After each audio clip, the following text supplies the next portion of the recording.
Initiation into Hermetics by Franz Barden, Part 4, Step 4. Before describing the difficult exercises of the following step, I wish to point out again that the scholar is not allowed to hurry in his development. He ought to take sufficient time for this purpose if he wants to achieve a real success on the road to magic. He must be absolutely firm in all the exercises of the previous steps before turning to the following ones. Magic Mental Training 4. I shall describe here how to transplant your consciousness outwards. We must understand how to transplant our consciousness optionally into every object, animal, and human being. Similar to the concentration on objects, put some objects which you are using every day in front of you. Sitting in your habitual position, fix your eyes for a short while on one of the objects and inculcate the shape, color, and size of it firmly in your mind. Now imagine yourself being transmuted into this object. In a way, you must feel as the object itself and adopt all its properties. You have to be quite certain of the fact that you are fastened to the spot you have been put, unable to abandon it except through an outside influence. You should even be capable by intense concentration to regard your surroundings from the point of this object and to grasp its relationship to other objects. For example, supposing the object happens to be on the table, you feel the relationship to this table as well as to all the other things on the table, including the room in which the objects happen to be. Having managed this exercise with one object, you can gradually turn to the other things. The exercise is fulfilled if you have managed to connect each object you selected to your consciousness so that you have adopted the shape, size, and quality of the object, and that you remain in it for at least 5 minutes without any interruption. It must be possible for you to overlook and forget your body completely. Having managed this task, you can choose bigger objects like flowers, plants, shrubs, trees, etc. For your concentrative transmutation of consciousness. Consciousness knows neither time nor space. It is consequently an Akasha principle. Nobody should be deterred by the unusual kind of the exercises and by eventual failures at the beginning. Patience, perseverance, and tenacity will soon lead to the success aimed at. The scholar will learn later what significance these preliminary exercises have for the further magical work. As soon as one is able to manage transplanting consciousness into inanimate objects, the exercises with living objects will follow. It has been said before that consciousness is timeless and spaceless, and it is not necessary, while doing the exercises with living creatures, to have the object concerned directly before our eyes. By now, the scholar should be trained to far as to be able to imagine any creature he likes to. Let him therefore transplant his consciousness in the imagination of a cat, a dog, a horse, a cow, a goat, etc. The kind of experimental object does not matter. It might as well be an ant, a bird, or an elephant. At first one begins with the imagination of the animal in the motionless condition, later on walking, running, creeping, flying, or swimming, corresponding to the kind of object in question. The scholar must be able to transmute his consciousness in any form he likes to without interruption, if he wishes to regard this as being mastered. Adepts who have been practicing this exercise for years are able to understand any animal and handle it by their willpower. In connection with this fact, all we need is to remember the legend of werewolves and other tales, by which wizards transmuted themselves into animals. But fairy tales and legends have a far deeper significance to the magician. There is no doubt that these are cases of the so-called black magicians who adopt all sorts of animal shapes in the invisible world not to be recognized whole doing their wicked work. The good magician will always condemn such actions, and his spiritual faculties allow him to see through such creatures and to recognize the real figure of the artificer. Our preliminary exercises do not serve to induce the scholar to wicked deeds, but to prepare him for the higher magic, where he will have to adopt higher divine forms into which he will transplant his self-consciousness. If one has been trained during the exercise to the point of being capable of adapting any kind of animal shape with the consciousness, and if one can manage to maintain this imagination for 5 minutes without interruption, then the same exercise has to be practiced on human beings. For the beginning, select acquaintances, friends, members of the family, whose imagination you are able to keep in mind without discrimination of sex and age. One always has to be very sure about how to transplant the consciousness into the body so that one feels and thinks oneself as being the imaginary person. From well-known people one may turn to strangers never seen before, and therefore to be imagined. Finally, you may choose people of different races as experimental subjects. The exercise is ended if you manage to transplant your consciousness for at least 5 minutes into one of the imaginary bodies. The longer the spell of this achievement, the more profitable it will become. This particular exercise gives the magician the power to connect himself with every human being, not only to know the ideas and feelings developing in the imaginary person, his past and his present, his way of thinking and acting, but even to influence him according to his own liking, but still with the proverb in mind: what a man sows, he shall reap. So the magician will never use his influence for anything bad or force people to act against their own will. He will use the great power over every human being given him through these exercises for the good only, and the blessing will never fail. The magician will learn from these facts why the Oriental scholar bestows the highest worship to his master. By worshiping the master, he connects himself instinctively with the master's consciousness, and so being influenced indirectly, his progress will be far more certain and faster as well. It is quite obvious that the Oriental training methods regard a master guru as absolutely necessary for the development of the scholar. The well-known Tibetan anchor is based on the same fundament, but in the inverted order. The master connects himself with the scholar's consciousness and transplants power and enlightenment to him. The same thing happens in the case of the mystics, the point in question being the pneuma transfer. Magic Psychic Training 4. In this chapter, we shall amplify the work concerning the elements. We have learned to take in the element by breathing through the lungs and pores, and to perceive its specific qualities in our whole body. Now we shall charge single parts of the body with any element we like, which can be executed in two different ways. The magician should manage both methods. The first one is as follows. In the same way as described in step Roman 3, through inhaling with lungs and pores, you are breathing the element into the whole body and accumulating it there. That means you are breathing out thoroughly without any imagination at all. While inhaling, connect your imagination of feelings with the specific quality of the element.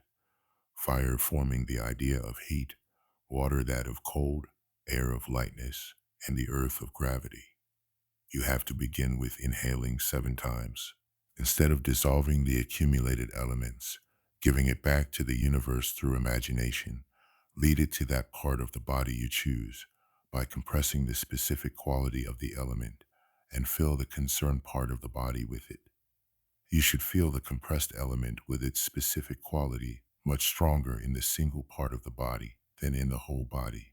Similar to steam producing a higher pressure when being compressed, the flesh, bones, and the skin of the single part of the body have to be penetrated with the element. Consequently, if you are feeling the specific quality of the element enormously strong in the loaded part of the body, let it be dissolved with the help of your imagination throughout the whole body, and by breathing out as described in step 3. Let it stream forth and back into the universe. This exercise is to be done with each of the elements, alternately with every external and internal organ, with the exception of the brain and the heart. To avoid damage, do not ever accumulate any element in these two organs at all, neither in your own case, nor in the case of other people.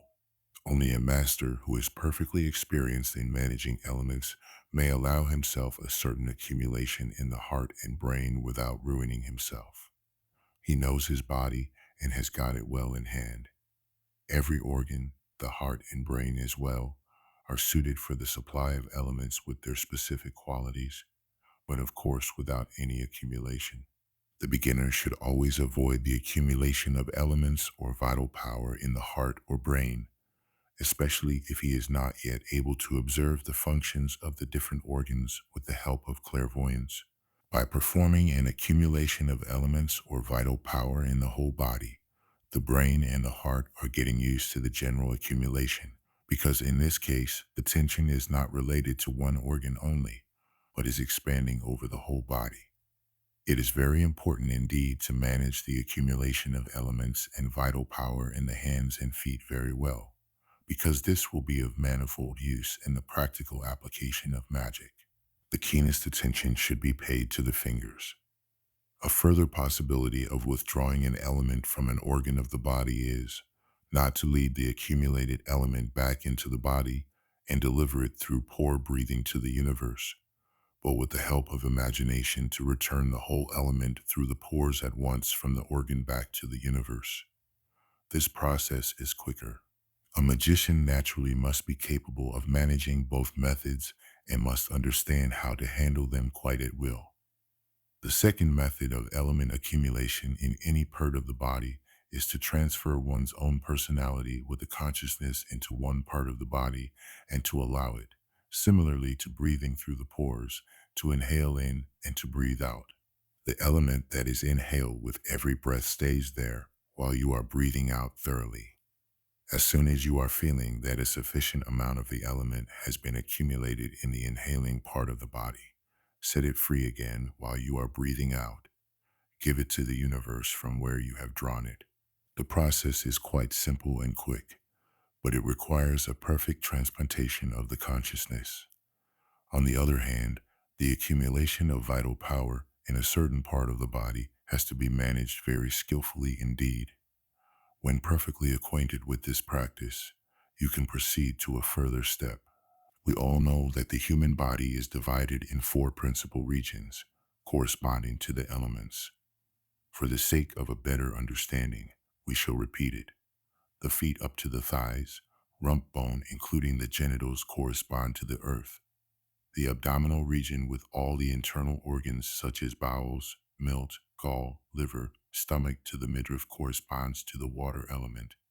The chest, the lungs, and the heart to the neck correspond to the air element, and the head with all its organs to the fire element. The task of the next exercise is to load the different regions of the body with the corresponding element. The practice is as follows. Take up your favorite position asana. By breathing through the lungs and pores, inhale the earth element with its specific property of gravity into the earth region of the body from the feet along the genitals to the rump bone. Inhale the earth element 7 times and breathe out thoroughly, thus filling the earth region with the element influencing it. Keep the earth element in the earth region and inhale the water element 7 times into the water region, that is, the abdomen, without breathing it out, so that this region remains equally filled with its own element.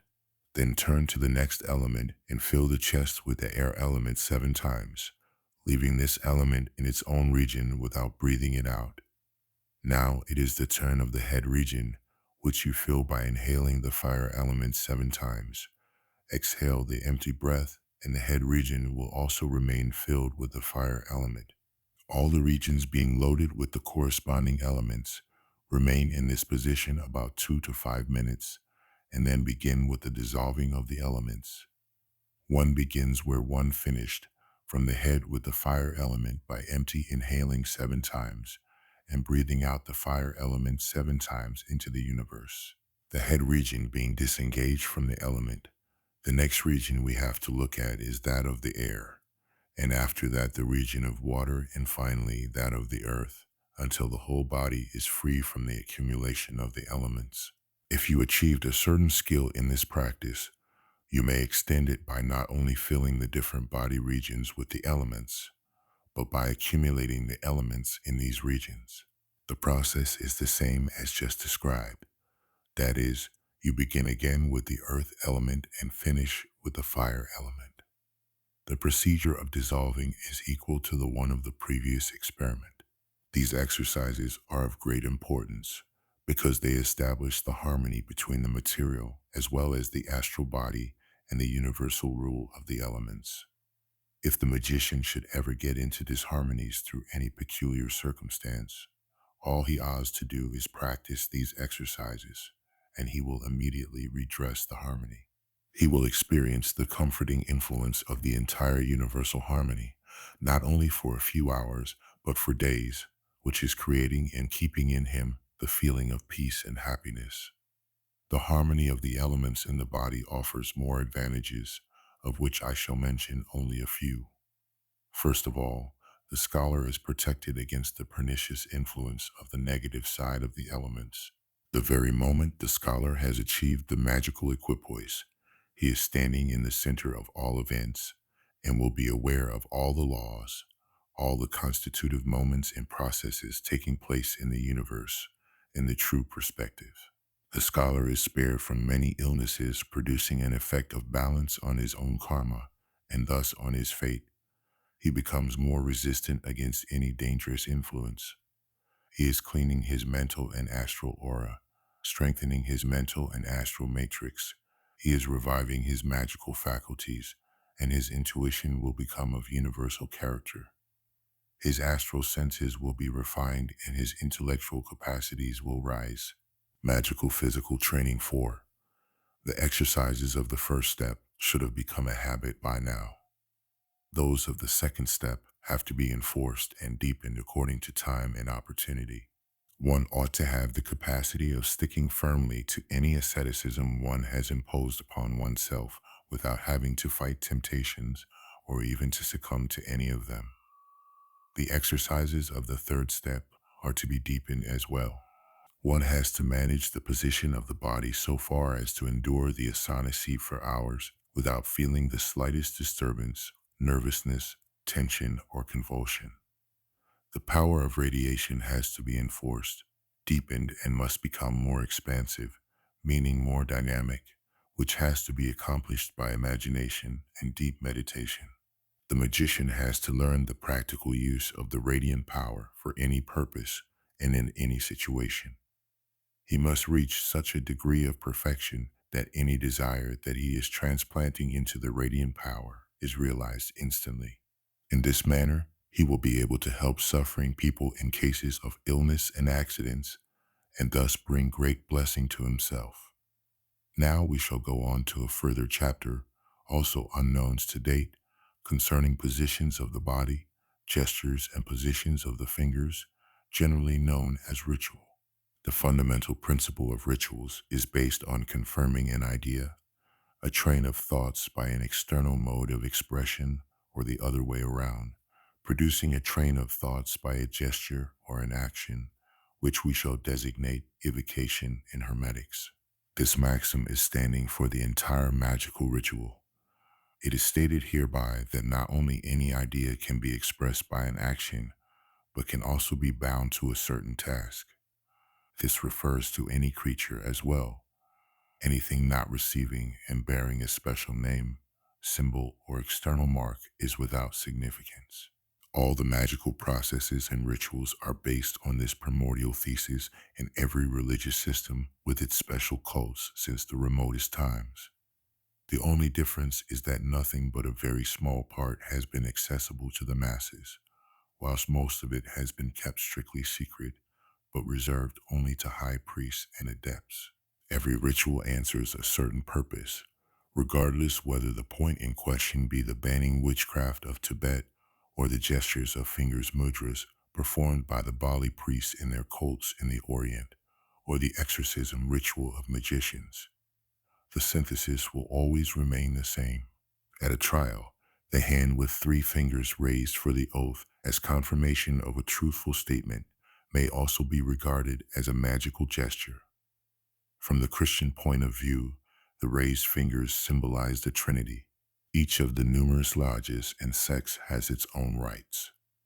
The lodges of the Freemasons, for example, are all bound to a fixed sign, word, and touch. A lot could be said about this problem from the historical point of view. For practical magic respecting the magical training, however, Studies like these would be absolutely useless. It is of no importance at all to the genuine magician if he reads books about the particular way in which any other magician is drawing his magic circle, regarding it as a symbol of infinity, divinity, and purity, planting his genii and angels in it for the sake of protection, or else how a lama is painting his mandala and sets up his thakatos as a symbol of protective deity. He does not need such strange directions because he knows very well that they are only a mental support for the mind. In this fourth step, the magician will learn how to produce his own rituals, gestures, and manipulations of the fingers. All this depends a great deal on his individuality and perception. Many a magician has achieved more with the most primitive rituals than a philosophic speculator with all his complicated performances of his cult. It is not possible to give an exact direction in this matter, and the scholar will have to act intuitively and must understand how to express the ideas, trains of thought, and everything he would like to be realized by a suitable gesture, position of the fingers, or by a ritual. He will certainly not try to express a blessing gesture by a clenched fist ready to attack. He will compose his individual unceremonious ritual according to his situation and position that he is using when no one is watching him. There are magicians who are performing rituals unnoticed in the middle of a big crowd by movements of their fingers in the pockets of their coats. In conformity with the elements, they are using the analogy of the five fingers by imputing the forefinger to fire, the thumb to water, the middle finger to akasha, the ring finger to earth, and the little finger to air. The right hand represents the positive elements and the left one the negative elements. This small example may be sufficient. Learn to give quite individual signs to different ideas, but keep silent about them, because if anyone else should use the same sign for the same idea, he would weaken it by the derivation of its strength. Bind and fix your personal desire that you wish most eagerly to be realized to your own small ritual or gesticulation, best of all to gesticulations of the fingers, and imagine that your desire is being realized by this gesture or that it has been realized already. The rule of the present imperative formula is valid here as well. The imaginary realization in connection with the gesture or rite has to be performed at the beginning with the feeling of assurance, self-confidence, and self-reliance, and with unshakable faith and success. At first, the ritual as well as the imagination have to be used. Later on, dealing only with the imagination of the desire and its realization, you will be induced without even noticing it automatically to use the gesture or the ritual. Having arrived at this point, that a desire has become an automatic function of your imagination, the process will go in an inverted order. You perform the ritual or the gesture, and the imagination or the power in question will automatically release their effect. This is the real purpose of the ritual, the position or the gestures of the limbs and the fingers. As soon as the ritual has become self-acting with the imagination, it will be sufficient to perform the ritual only to achieve the effect or influence you have been wishing for. A comparison very near to the point is offered by a fully charged battery that needs nothing but the correct contact to produce the current at any time. By repeating the imagination with the selected gesture or ritual, a power reserve is formed in the causal sphere of the Akasha principle, which will adopt the necessary vibration, electromagnetic fluid, color, sound, and all the analogies corresponding to the desire or purpose. We can rightly assert that they are blood particles of the entire condition. If this power reservoir has been loaded by frequent repetition, the mere ritual will produce the discharge of one part of this reservoir, bringing about the necessary effect in this way. It is therefore profitable not to talk about it. Otherwise, somebody else could easily draw up the power by the same ritual and accomplish the effect, naturally at the sacrifice of the originator. Certain lodges let their beginners perform rituals by which such a power reservoir is loaded automatically. In this case, the higher adepts would get a cheap additional allowance and could work with it effortlessly. But as soon as the scholar is making progress and is capable of obtaining it by himself already, he will be advised to use this ritual as little as possible. Evidently, some people will come to the conclusion that several of the political movements or parties are performing an indirect magical action with the gesture of salute, and in this manner supply the general reservoir with more, however small, parts of the vital power by constant repetition. We shall remember the salute of the German in a stab, consisting in a lifting of the hand and certainly representing a certain gesture of power. But if such an increased collective power reservoir is used for greedy and questionable purposes, this mentally strained power is turning against the founders because of its polarity, and decay and destruction will follow, apart from the fact that the curses of the absolutely innocent victims pining in prisons, sentenced to death, or sent to hopeless battles in the field, will invisibly produce an opposite polarity that will also contribute to the decomposition of the power reservoir. The same law works in all the rest of cult practices, no matter whether they happen in religions, sects, or lodges. The miraculous healings in places of pilgrimage have the same fundamental base. The devoted believer is drawing up the spiritual power from the Akasha principle, accumulated there by the worshippers as a result of their firm faith and unshakable confidence, and the miraculous effect is carried out in this manner. The well-trained magician will always find the sole true explanation for such and similar phenomena by this knowledge of the universal laws. Using his knowledge of the polarity laws, he could, without any doubt, grasp all the power from the cult reservoir by force and produce healings or other ostensible miracles at any time if he wanted to. On a high ethical level, the magician would regard such deeds as a sort of theft, and therefore will always refuse to lower himself to do it because he has so many other possibilities at hand. This shall be mentioned only by the way, and we shall turn back again to the rituals. It has been said before that any idea, every desire, and every imagination can be realized by a ritual, no matter which of the planes, material, astral, or mental, be concerned.